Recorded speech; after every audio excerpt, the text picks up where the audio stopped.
Hello, all, and welcome to the Citizens' Right and Security podcast, the podcast that keeps you informed on security, governance, citizens' rights, women's empowerment, and gender related issues in Nigeria. My name is Ogechiko Holly Mohayen, your host, and I am excited to introduce to you the second episode of our new season themed Building Bridges, Empowering Voices. Today, we'll be discussing a topic titled Breaking the Silence, Understanding Gender-Based Violence in Our Community. Now, gender-based violence, also known as GBV, is a pervasive issue that affects individuals, families, and communities worldwide. It is a complex phenomenon that requires a multifaceted approach, including government, civil society, and individuals. Despite its prevalence, GBV remains a taboo topic, shrouded in silence and stigma. Today, we are breaking the silence and exploring the realities of GBV in our community.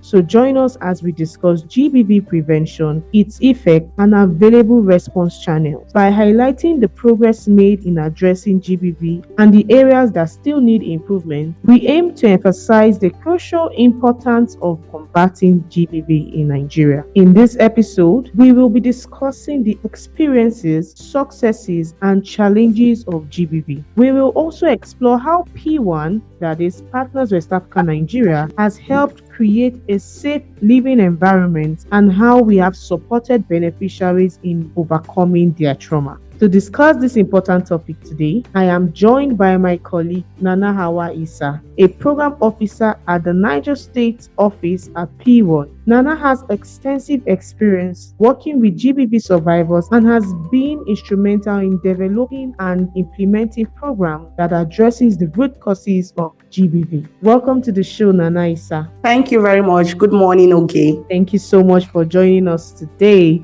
I'm sure this is going to be a very interesting one. However, I would like to meet you. So can you introduce yourself? Okay, my name is Nana Hawa Isa. I am a program officer with Rule of Law and Empowerment Initiative, also known as P1. And I am stationed in the Niger office.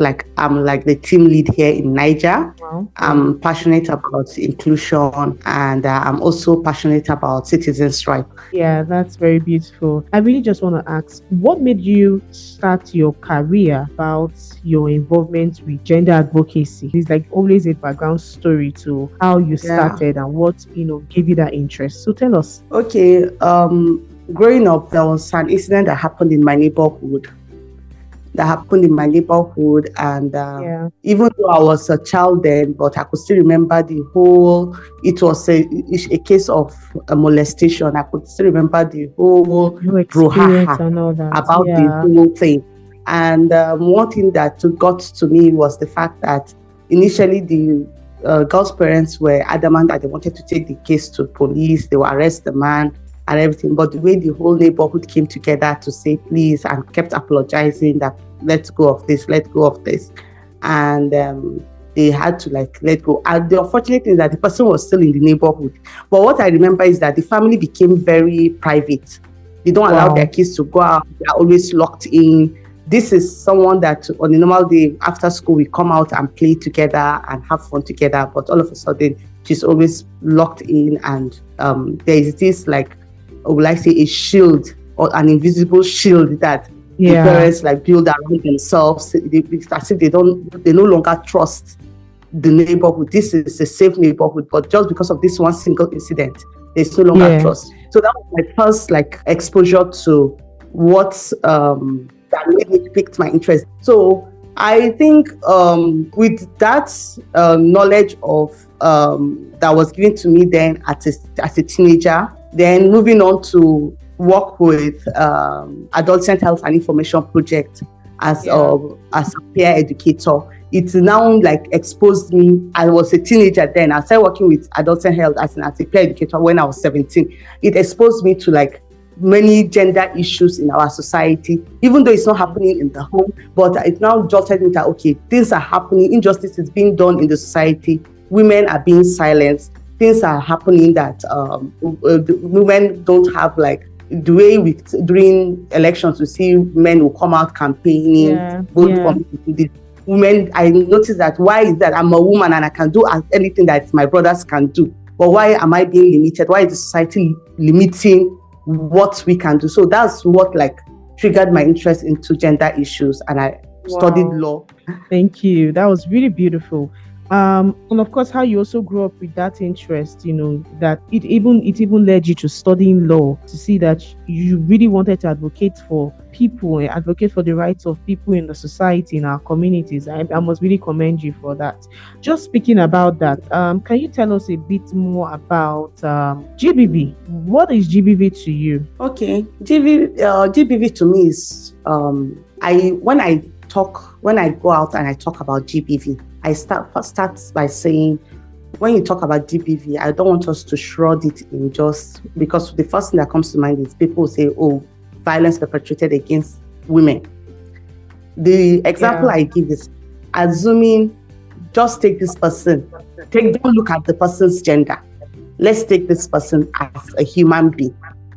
You see yourself as a human being. I'm a man and I'm a human being. Then take the next person close to you, even though she's a woman. Forget the fact that she's a woman. Forget the fact that whether it's a man. Take that person as a human being. Now, what are those things that you as a human being you won't want to be done to you? Exactly. Don't extend it to someone else. So if you look at it, because I realized that GBV happens when already there is this feeling like, okay, this person, I and this person are not the same. That's where it comes from. The idea of there is a barrier, there is this like difference, there is this, that's what leads to the power imbalance, that's what leads to what? Gender-based violence. So to me, gender-based violence is inhuman and degrading treatment. I keep saying it, that even in our constitution, it is written there. Treat people with dignity. Yeah. So any form of inhuman and degrading treatment that is meted against another person due to the fact that, okay, you feel that this person is weak, this person is less than I am, is a GBV. Before now, I know we're focused on women, but in the line of our work, I realize that boys are being exposed to GBV. Why are they being exposed to? It's not because the people that perpetrate GBV against young boys feel like, oh, they are girls, or they are not, because they feel they are weak. They can't speak up. They can't do anything about it. Yeah. So when you talk, it's just that number one thing that is usually prevalent in GBV cases is power imbalance. And taking it down to the front, when you talk about domestic abuse or violence happen, you will notice that there is power imbalance. Either whether it's from the man or from the woman, there's always a power imbalance and feeling like, okay, I am above this person is weaker than I am. So when you talk about it, any form of hurt, harm, degrading treatment, inhuman treatment that is being perpetrated against another person just because you feel you can. You just mentioned, about PWAN and how PWAN has been involved in women advocacy, right? Ensuring that women are actually represented on the decision-making tables, space of life. So I really wanted to ask, can you explain to us PWAN's mission to addressing gender-based violence in our communities? What do we hope to achieve as an organization? Okay, PWAN has really done a great deal. I think the fact that PWAN sat down and thought of something like this, something novel, is very commendable. Yeah. What we try to do, in fact, when we started in Niger, the focus of the project was promoting community engagement, access to justice and protection of marginalized persons. And the focus of the structures that was set up is that, okay, let's set up an all-female structure so that women can start having discourse on security challenges within their communities, especially when it has to do with GBV, how to access justice, how to access the necessary stakeholders that can help out, or that can prevent, or that can bring their resources to ensure that there is that balance or that sanity in our society. However, through PWAN's work, there was a big picture, which is novel. That is, we set up a mixed observers team, which did a very beautiful work. In fact, the women are doing so well in their community. And they're still doing so well. They are still doing so well. They have created this sense of, okay, we are watching. They have become like watchdogs. We are watching you. Even in the community, you get some communities like, don't go and do something before these MOT people will take it up and start stressing the religious leaders, stressing the traditional leaders about it. Yes. But that was the big picture. However, the beautiful thing about what PWAN has done is that PWAN has started a big ball of discussion around it. There is this awareness. There is this people. In fact, we noticed that when we started this work, and now the rate of report is increasing. Just yesterday, there was this area. Someone called me from this area that there is this man that has been molesting young girls in the community, and one of the girls opened up to her parents. Before you know it, the parents did not keep quiet. They escalated it in the neighborhood. Then other girls also started opening up, and at the end of the day, 6 girls opened up, and these 6 families came together and marched to police station to report, to say that we must get this man arrested. This is something that was not happening before. People don't like to talk about this openly. People like to shush when issues of this nature happen. So through the PWAN activity, we have been able to create awareness, make people understand that this is a crime, not just against you as a person, but it's a crime against the state. Yes. Even looking at it against the state, this is a crime that when perpetrated against you as a person and you feel you are too ashamed to talk about it, it might happen to somebody else tomorrow. And it will keep happening. By keeping quiet, you're telling people that, yes, it's okay for it to happen. Then we now have the domestic aspect. Before now, people were not aware that emotional abuse is a form of violence. Yes, of course. Even the men, that's why I said that there's this high rate of knowledge, awareness, knowledge dissemination, is that some people that are perpetrators of the abuse are not even aware that, okay, this is actually, some of them don't know that it's actually wrong. Mm-hmm. There was a time we had a radio awareness, and somebody called in, and the man was like, before now, he didn't know that just to be stonewalling and keeping malice with your wife for days is actually a form of abuse. But he's happy with what we say today, or he'll try and do better. Or he was like, he wants to report his own abuse, or his wife has been abusing him, because every time he's coming home, he's even scared. She's always nagging this, that. From what we explain now, what she's also doing, it's also abuse. You can see that now we have started creating a room for these discussions and when we start talking about things like this, it leads to what? Awareness leads to what? Prevention. And knowledge is power. When you're aware that, okay, this is not right, it is easy for you to remove yourself from that situation. Yes. Speaking about prevention, how preventive is GBV in our community today? GBV in out of 10 homes, if we're looking at GBV holistically, at 6 are suffering from one form of violence or the other. Over the years and through the work with PWAN, through the people we have met, there are many people that have not suffered sexual abuse, but are going through worse other form of GBV, financial abuse, economic abuse, have the mental abuse, psychological, so on and so forth. So if we're looking at it holistically, as in the different forms of it, it is very, very prevalent in almost, because most Nigerians don't even know, even to our children. There are some things that we do to our children that is actually a form of abuse, but we don't know. We feel maybe we're the parents, we have right to discipline, or the child must do what I say she must do. And at the end of it, we don't know that in the process of doing that, we're creating more harm than good. That's why you see, in fact, I know on social media for the past 2 days, there has been a discourse about parental abuse with this Ashake's case going on, because it has now led to people coming out to say that, oh, I was abused by my father. Exactly. The kind of the way he neglected me, or because I didn't do what he asked me to do, he refused to pay my school fee in university. These are things that in Africa or in Nigeria we take for granted.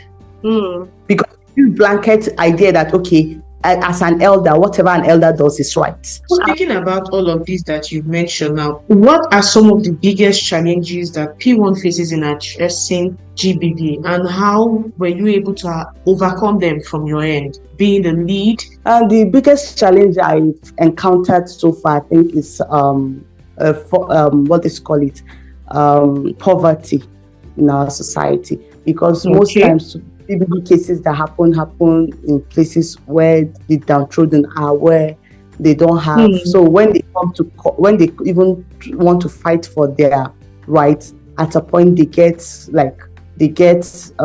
discouraged, because seeking justice in Nigeria is not cheap. So they get discouraged. They know that they will be seeing other, then they get enticed. There are some situations whereby maybe the perpetrator are in a position of power, or they have money. They will give you, okay, please withdraw this case. We are going to offer you 250. In fact, there was a case that the person was offering as low as 70,000 naira. And the mother of the victim was already enticed. She was already tempted to take the money. And we had to open her that, no, ma, this money is, you think of your child's future. Don't allow yourself to be silenced just because of mere 70,000 naira. So this has the major challenge we face. Okay, that's really beautiful. Oh, I think one of the cases is case of one lady who, the lady is uneducated, young lady, she's a teenager, and she was being abused by her father, but she kept reporting. They were in a different state before they came to Niger, and in that state she kept reporting that this is what my father is doing to me. Her mom is late, and for every door she knocked on, they would brush it off. Or for some that want to take action, they will call the father to advise father, what you're doing is not good. There was one that she even went as far as reporting to the police in that state, in their community, and the police outpost there invited him and made him to write undertaking. They locked him up for one day. They now warned him and slapped him that don't try it again next time. So after, they now told the girl that she should go home with one of the police officer, one of the women officers, for safekeeping for 2 weeks, so that they will keep warning the. So after 2 weeks, they reunited them and they told him not to try it again. But this man relocated he didn't try it again, quite all right. But when he relocated again to another community, he started it all over again, to the point that she got to Niger here, one of our small communities here, and he was still perpetrating this evil against her.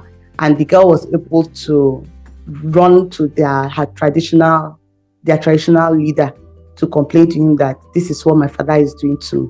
Wow. And I'm so impressed with the traditional leader, because the traditional leader addressed him. When he addressed him, and the man challenged him that, what's your business? It's what happened in my private home.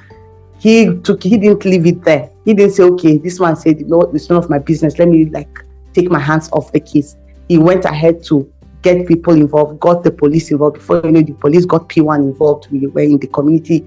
There was arrest made. It was during this whole broha we later even discovered that it has led to pregnancy and all that. Wow. So the case is quite complex, but the thing is, through the case, all hands were on deck. Police was on deck.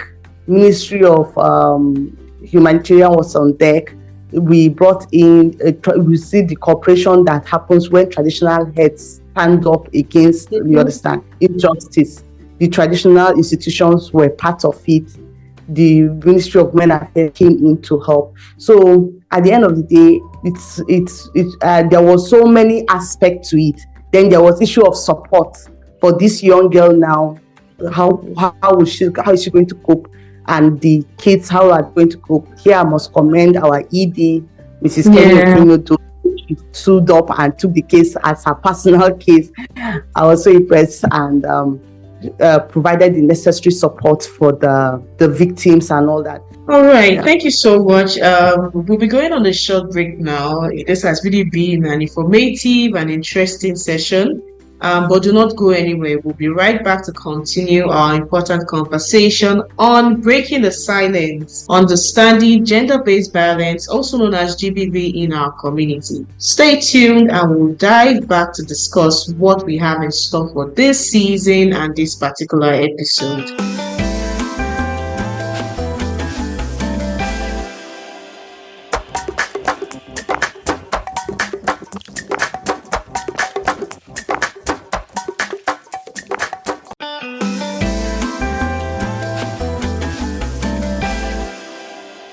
Welcome back to the Citizens' Right and Security podcast. We're just discussing an interesting topic titled Breaking the Silence, Understanding Gender-Based Violence in Our Community. And we're just with our programs officer at the Niger State PWAN office, Nana Issa Hawa. Welcome back, Nana. Thank you, Oge. You're welcome. So we're just recently speaking about gender-based violence in our communities, referencing what PWAN has done in Nigeria, with focus on Niger State's intervention. And we recently just spoke about a personal story that has actually helped amplify PWAN's impact in Niger State. I'm talking about what kind of support and services does PWAN offer to gender-based survivors, and how do we as an organization ensure their safety and well-being? Okay, thank you for that question. I see PWAN as a hub. I see PWAN as a hub that's like, we're good at networking, we're good at connecting people and all that. So one of the support services, the main support services that PWAN offers, which is, of course, our name is Rule of Law and Empowerment Initiative, is access to justice. But outside access to justice, when you're talking about GBV, outside access to justice, outside providing legal services, there are so many things to it. There is the medical support service, there is the psychosocial support service, there is even the empowerment, there is shelter, there is so many things attached to it. And in that case, that's why we have collaborated and partnered with many other NGOs.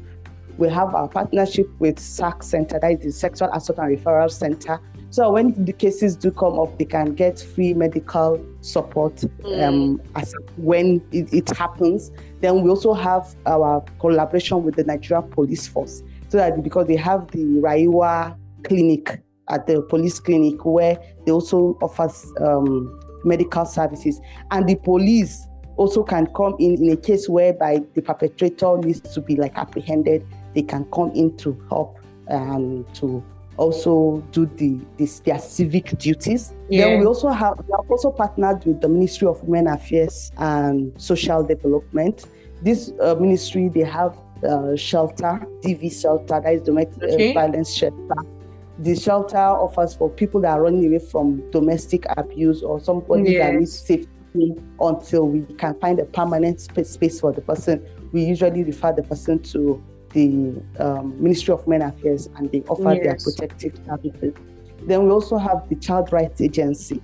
They have been so instrumental. They have done such good work because we have their orphanage home that is being supervised by the Child Rights Agency, still in collaboration with the Ministry of Women Affairs.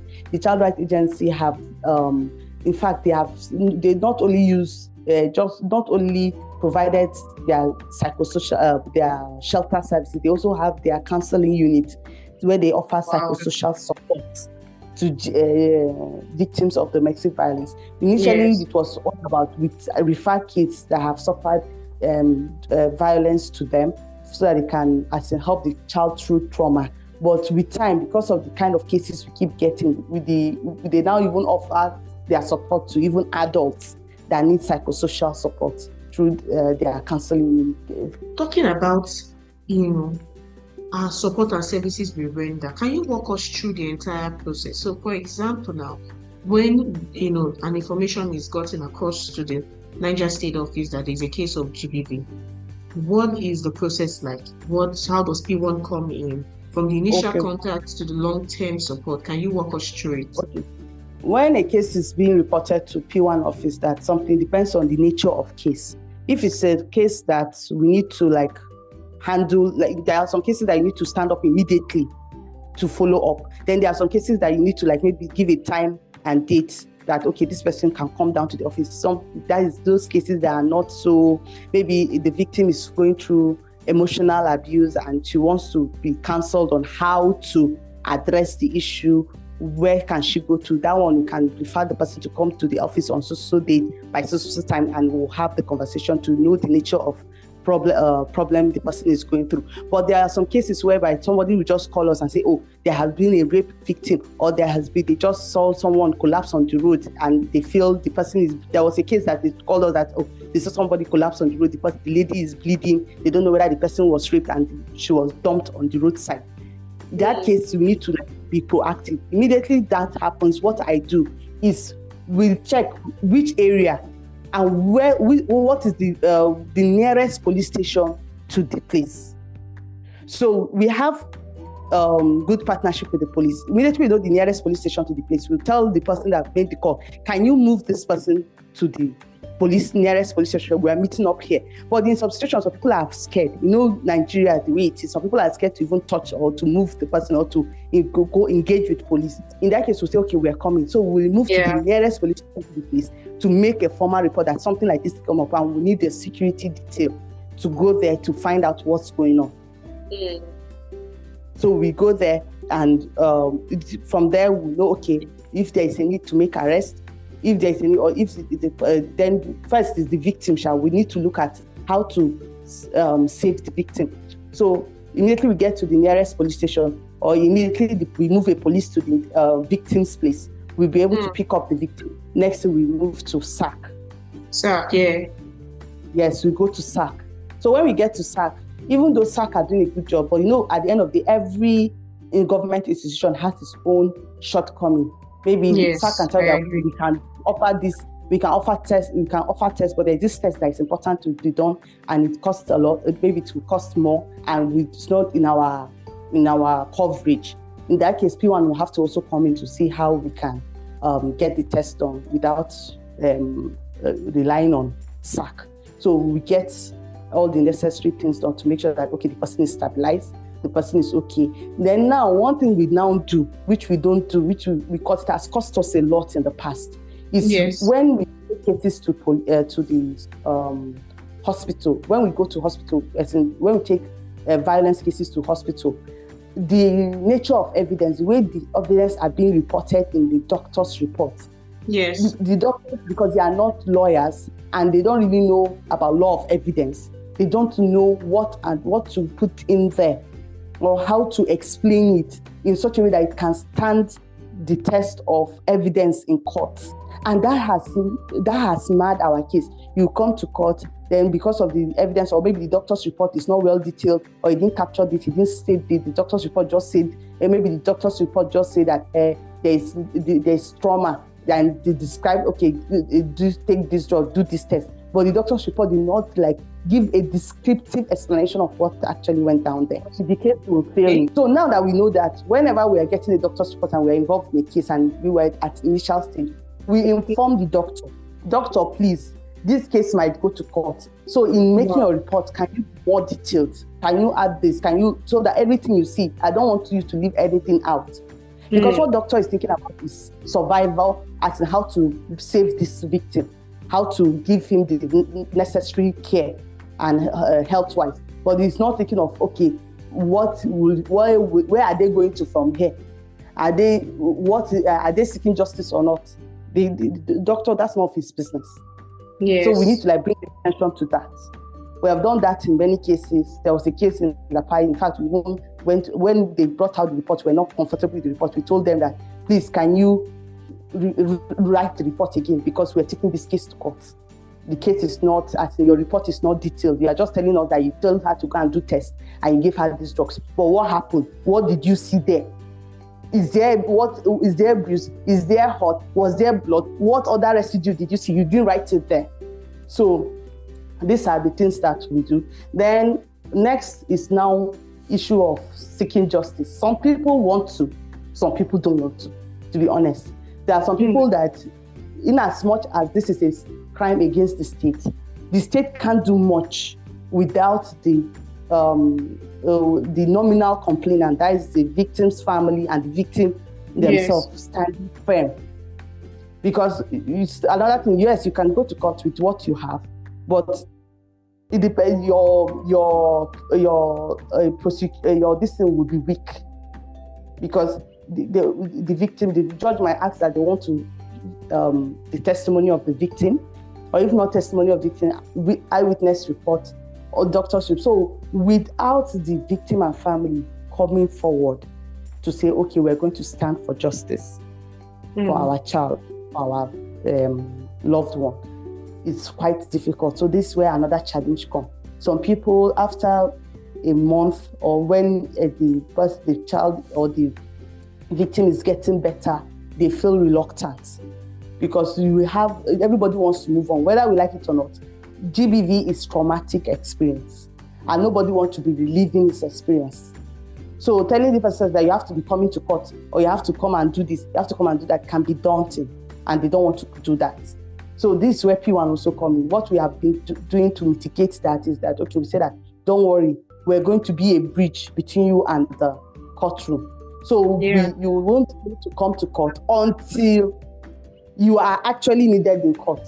Anytime the case is going on, PWAN will send a lawyer representative to represent you and to give you update, to find out what's going on, to follow up with the case. Because one thing with the case is that if the nominal complainants are tired of coming to court or they feel they can't afford it or they have their own busy schedules and they don't want to be putting themselves through the pain and going to court and the people will know that this is the case that brought you here. Yes. The prosecution will also be deterred because you'll be like, I'm doing a case, the person I'm doing a case for, I'm not even seeing the person. So what's the point? Okay, and I know this has really been an interesting, conversation because it just gives not only myself but our listeners a broader understanding on what actually goes on with PWAN and cases of GBV and how PWAN actually helps, how PWAN comes in helping, victims and amplifying their voices in the community.